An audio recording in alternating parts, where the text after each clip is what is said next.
Acts 22, verse 30. But on the next day, desiring to know the real reason why he was being accused by the Jews, he, and I'll just tell you, it's a Roman tribune, unbound Paul, and commanded the chief priests and all the council to meet, and he brought Paul down, and he set them before them. And this is where it gets interesting. And looking intently at the council, Paul said, "Brothers, I have lived my life before God in all good conscience up to this day." And the high priest Ananias commanded those who stood by him to strike him, Paul, on the mouth. Then Paul said to him, "God is going to strike you, you whitewashed wall. Are you sitting to judge me according to the law, and yet contrary to the law, you order me to be struck?" Those who stood by said, "Would you revile God's high priest?" Paul said, "I did not know, brothers, that he was the high priest, for it is written, 'You shall not speak evil of the ruler of your people.'" Now when Paul perceived that one part were Sadducees and the other Pharisees, he cried out in the council, "Brothers, I am a Pharisee, a son of Pharisees. It is with respect to the hope of the resurrection of the dead that I am on trial." And when he had said this, a dissension arose between the Pharisees and the Sadducees, and the assembly was divided. For the Sadducees say there is no resurrection, nor angel, nor spirit, but the Pharisees acknowledge them all. Then a great clamor arose, and some of the scribes of the Pharisees stood up and contended sharply, "We find nothing wrong in this man. What if a spirit or an angel spoke to him?" And when the dissension became violent, the tribune, afraid that Paul would be torn to pieces by them, commanded the soldiers to go down and take him away from among them by force and bring him into the barracks. And we have another change.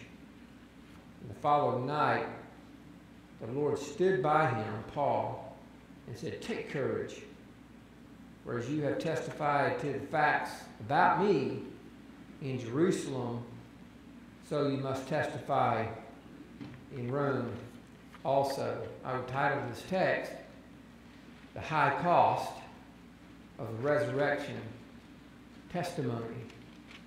Because as we see, Paul paid a bit of a price. In this case, it wasn't so much a heavy price, smack on the mouth, but he had faced penalty before. He's here for potential penalty, and he's going to face problems again eventually. He is going to suffer for the Lord. This is not new news. Jesus told us we would be witnesses for his sake, didn't he? Let's ask the Lord to bless our time in his word.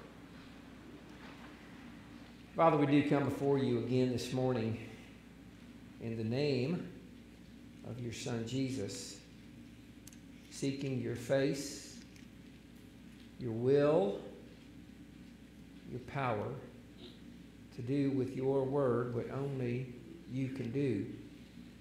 And we do so on this day in celebration of the resurrection of your Son and the life that we have in him, following the pattern that you laid out in your word as early as the second week of creation throughout the New Testament church era up until now.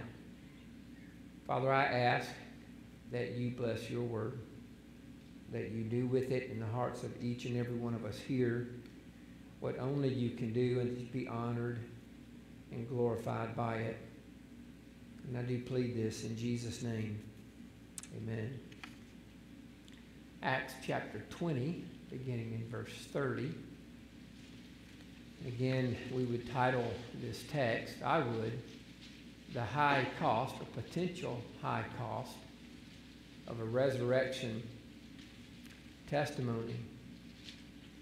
Because our text begins in verse 30, we need to give a little bit of background as to what's going on in this testimony that Paul gives and the conflict that arises from it. Earlier in Acts chapter 22, Paul had recounted in Jerusalem that he was informed by Ananias earlier in the book of Acts, and this is followed right after his Damascus Road conversion and being blinded shortly, that Ananias heard from the Lord and then relayed to Paul that Paul would testify of him.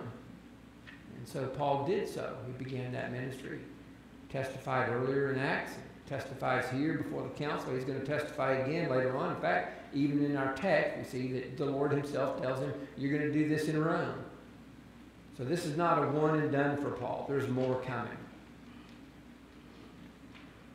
In Acts chapter 21, Paul is met with much difficulty in Rome, and hence our Roman centurion has to invade the scene and deliver Paul. And as we saw in our text, he has to deliver Paul again. I find that very interesting. 29 years, or roughly 30 years prior to this event, Jesus had told his disciples that they would be witnesses for him. And if you remember, the word witness is where we get the word martyr. And some people have died for the witness. They have become martyrs because they witnessed to the testimony of Jesus' life and resurrection. See that in Matthew chapter 10.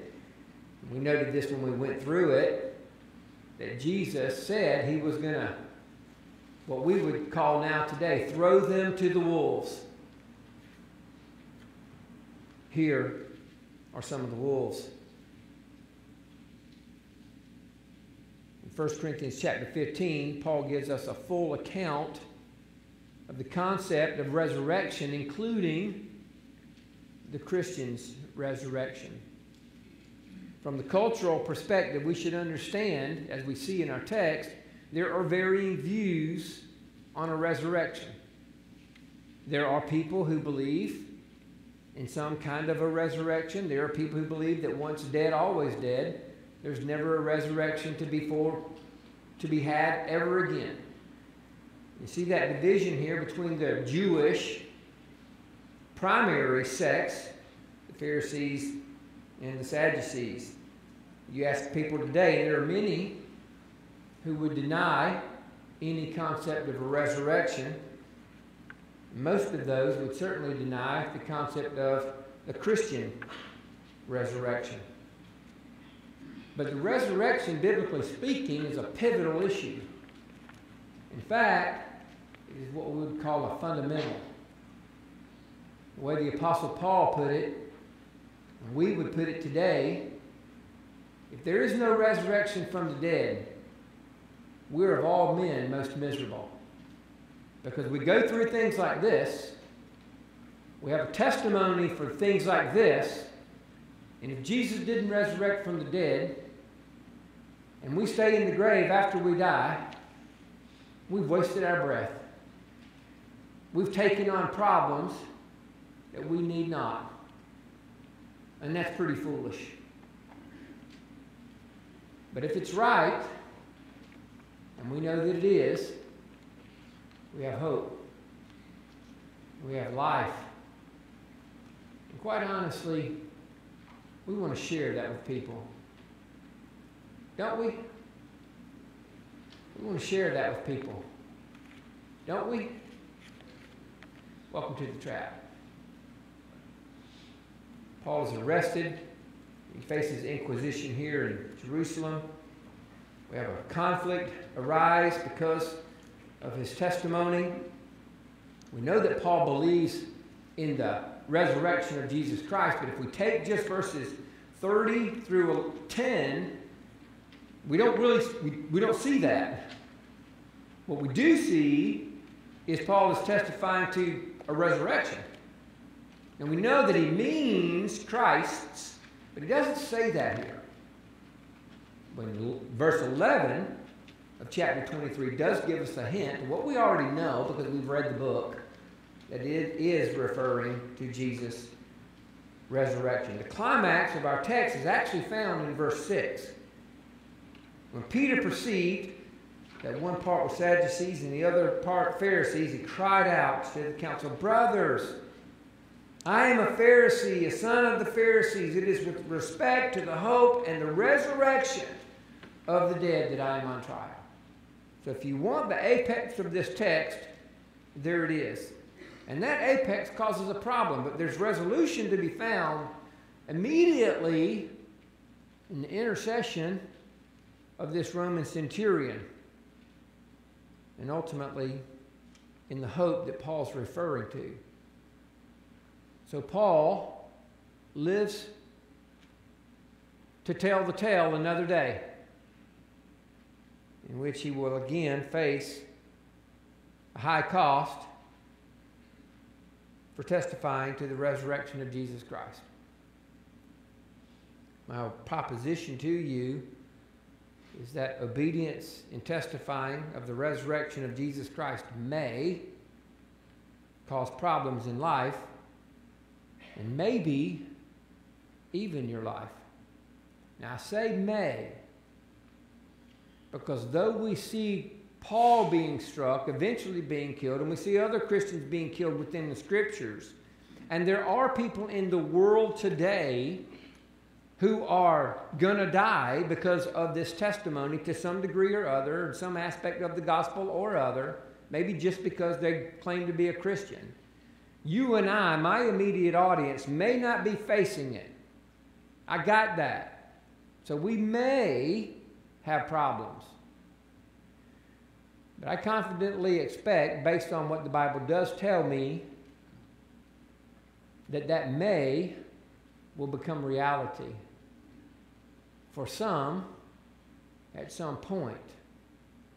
May we have boldness to stand as Paul stood, and as countless believers have stood in faithfulness to Jesus Christ throughout the years. So let's walk through this text a little bit. Notice with me, number one, the tribune's call for a tribunal. In verse 30, we see the tribune's call for a tribunal.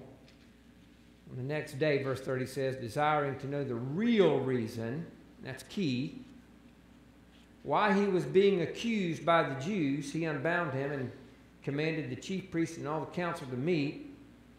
And he brought Paul down and set him before them. Now I would notice, first of all, I'm wondering, why does this Roman care? Now I don't want to say anything that the text does not say, but having read the last couple of chapters, around 20, 21, and 22, this Roman centurion, this tribune, is a part of Paul's life. And Paul's testifying of his Christian faith. And a large part of that testimony, the problems that Paul is facing because of it, that Roman centurion has witnessed. So he sees what Paul's going through. And I don't know, but maybe that's why he wants, or he has a desire to know the real reason, Luke says, why he was being accused by the Jews. Because as a Roman, does he really care? He's not a Christian. The Jews are really more of a problem than anything else. Why does he care? Let them kill him. This centurion had previously delivered Paul from these Jewish people. In fact, if you look really quickly back at chapter 22 and verse 5, I find it very interesting because we'll see a transition here. In verse 25, Luke records for us, but when they had stretched him out, the Roman centurion had Paul stretched out for the whips. This centurion is in the process of preparing to beat Paul. So he stretches them out. Think of it as drawn and quartered. If you don't know what drawn and quartered is, at least one concept of it was to put 4 horses, ropes on them, take the 4 limbs of a person, stretch them out, and release the horses. Drawn and quartered. And so you just separate the limbs from the body of the individual. In this case, apparently whips. But you draw them out. They can't protect themselves. They can only absorb it. That's what this tribune is planning to do. But Paul is wise. And 3 times in chapter 22, verses 25, 26, and 27, Luke records for us Paul's statement in verse 25 that Paul's a Roman citizen. So Paul's playing on his citizenship to save his life. He's going to exercise his wisdom again here. We'll see it with this council in a few minutes. Or sooner than that. Because in verse 1, we do find Paul before this council. And he looks intently at them and says, brothers.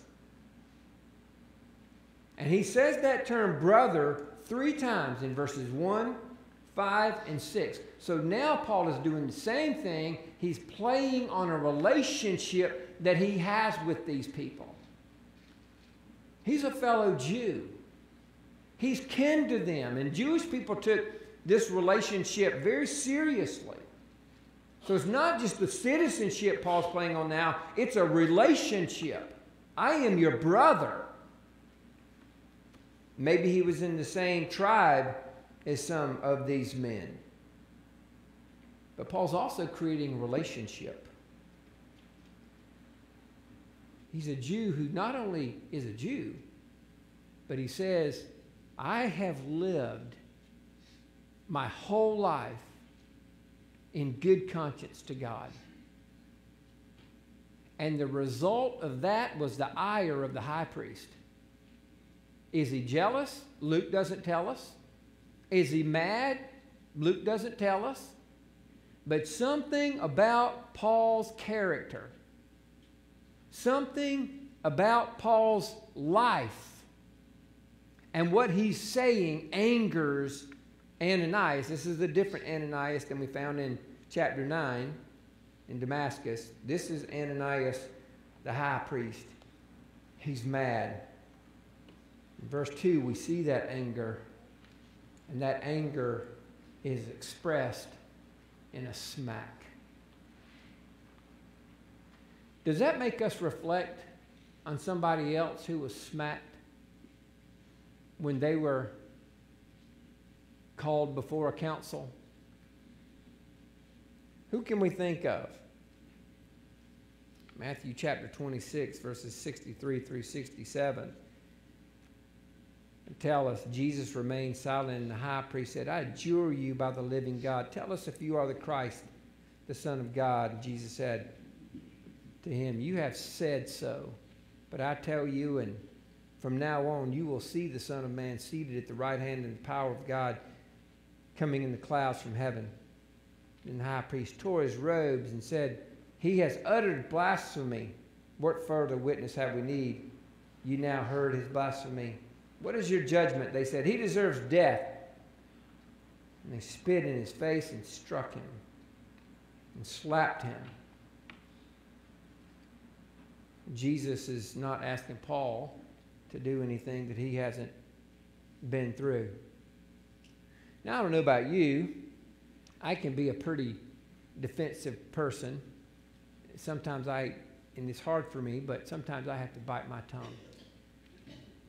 Have you ever been treated unjustly?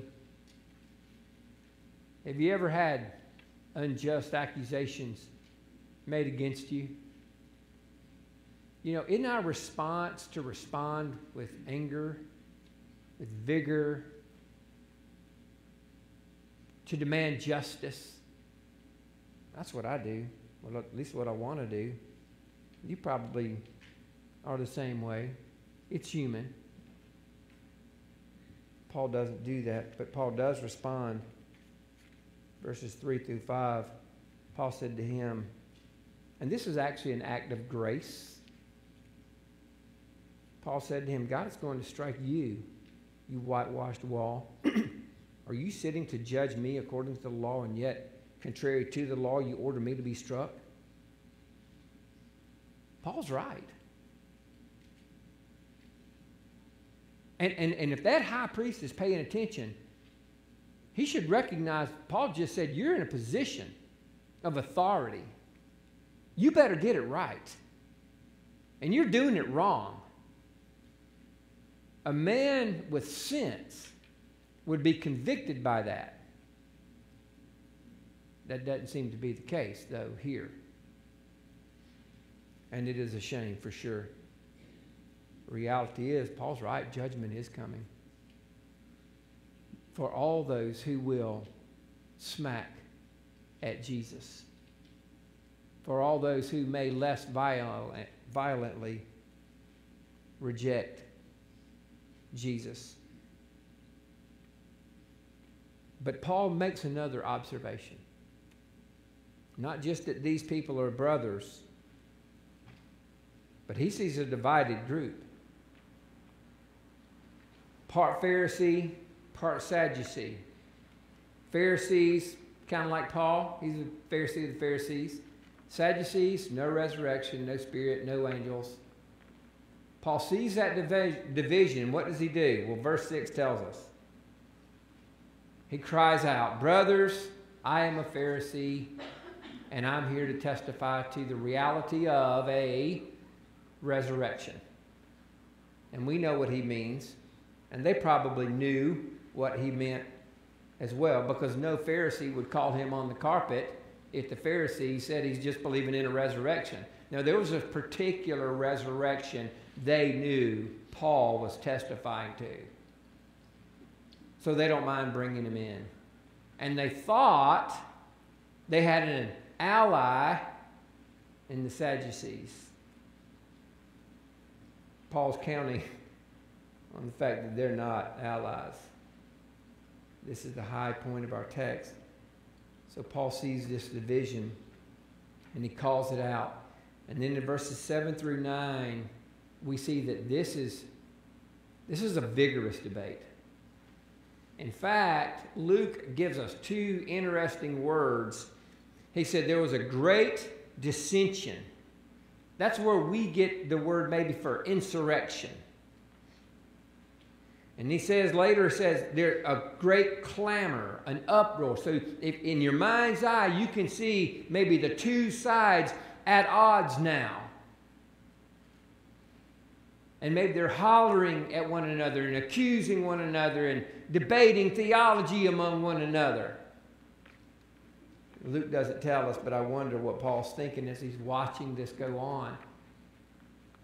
He might have been thinking, I need to run for my life.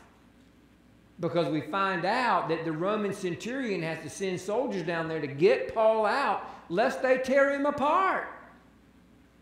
Folks, I'm trying to tell you, this was bad.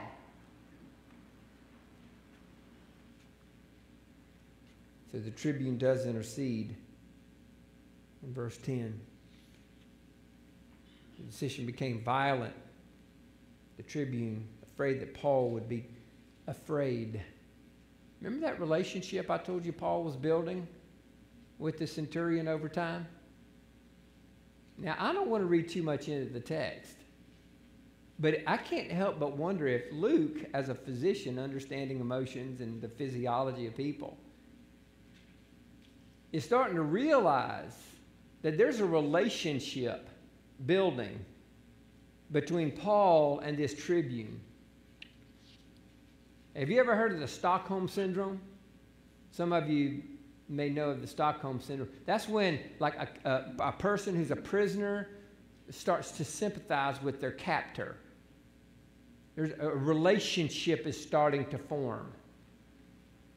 An understanding to some degree.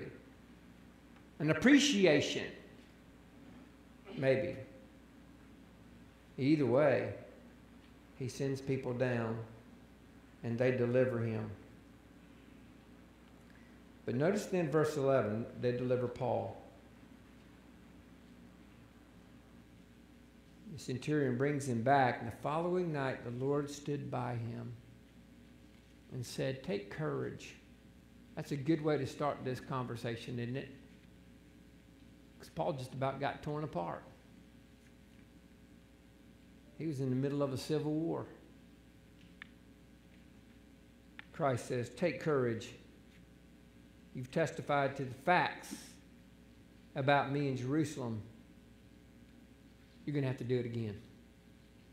Now, I don't know if that was encouraging or disheartening for Paul. None of us like the idea of being persecuted for Jesus, do we? But what happens if you live through it? And then Jesus says, "On to the next trial." Oh, man. That's our lot. That's what he called us to. It's what we're here for.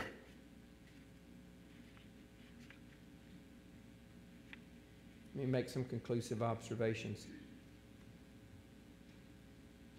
The testimony of the resurrection of Jesus Christ is divisive. We see that in verse 30 throughout our text, even all the way down to verse 10.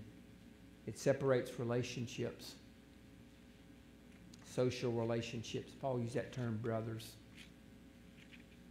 Didn't Jesus say that his people would be at war with even their own families? Mother against daughter, mother-in-law against daughter-in-law. If that's the case, how much more Jewish brothers or American brothers? It separates religion, Jews and Gentiles, Pharisees, Sadducees. It separates. This is nothing new. Jesus told us it would separate. And secondly, the testimony of Jesus' resurrection takes dedication.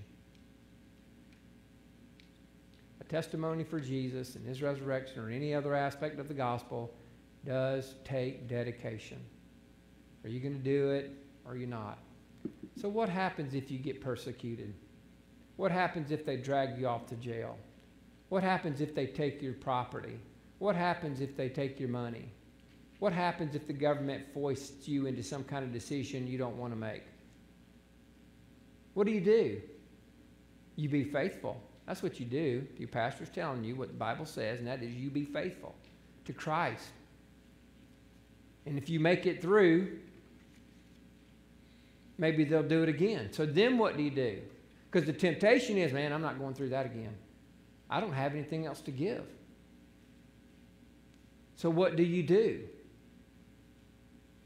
go and you testify a second time, and a third time, and a 10th time. That's what we see in our text. It takes dedication.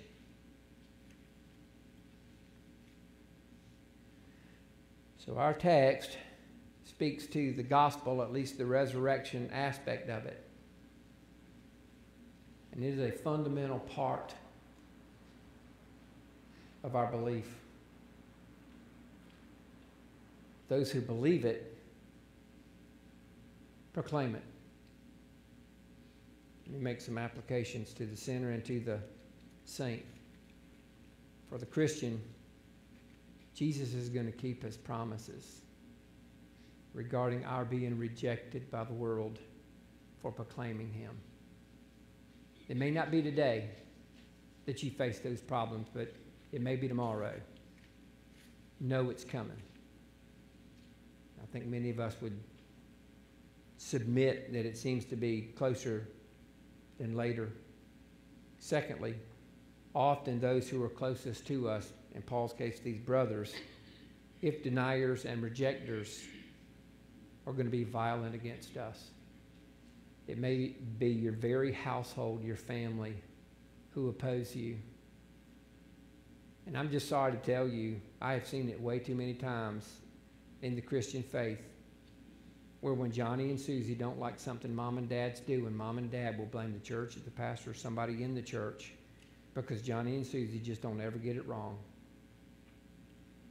And they'll even quit going to church. I've even seen people deny their faith because of Johnny and Susie. Well, Johnny, has a particular sin problem, so they'll change their theology for it. You say, well, I can't believe that. Well, I hope you trust me. It happens too often.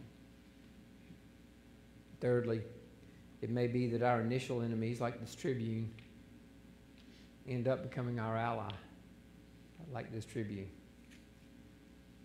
A man who once stretched Paul out now delivers him. The binder is the one who unbounds him. Because we haven't looked at it, but if you go into chapter 23, this Tribune has a conversation with Paul's nephew. And when he sends the nephew away, he says, now don't tell anybody about this conversation. Why does that Tribune care? I don't know. I really don't know. And I don't want to add too much to this text. I don't want to add anything to this text. But I can't help but wonder if the resurrection, Paul's dedication to it, isn't softening this man, this hardened Tribune. And it may very well be that he comes to Christ. Fourthly, facing danger once may not mean you won't face it again. For the non-Christian, two applications very quickly. Even deniers may be at odds with other deniers. Just because you're against Christianity doesn't mean that you're with everybody else. The enemy of my enemy is not always my friend. Even living a godly life will not secure salvation. Paul wasn't resting in his good life before God in all good conscience.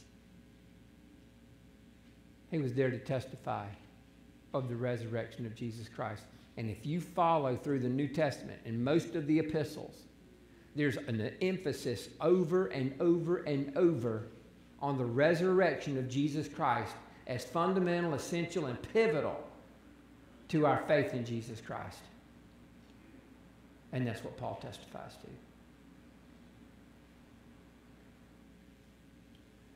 Todd's going to come and lead us in a closing song, then I'll have a couple more words to say.